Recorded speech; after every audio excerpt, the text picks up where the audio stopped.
Hello there, citizens. Welcome to Borderlands 3. Here we are. I'm just gonna show you. I don't know if you can classify it as a glitch or anything. Oh, fuck off now. But it's just like a fun thing I have found during my attempts of playing this game like a serious man that I am. So you can come to this place right here, and if you boost hard enough, it takes many attempts. You have to, I think you have to try it in this one, in this ramp. You can clip out of it and go on top of it, which was very fun to me to do. You'll see what happens right after.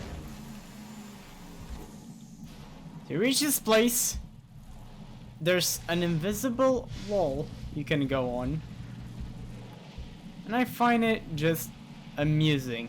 Also, how are you supposed to reach this place? I'm confused.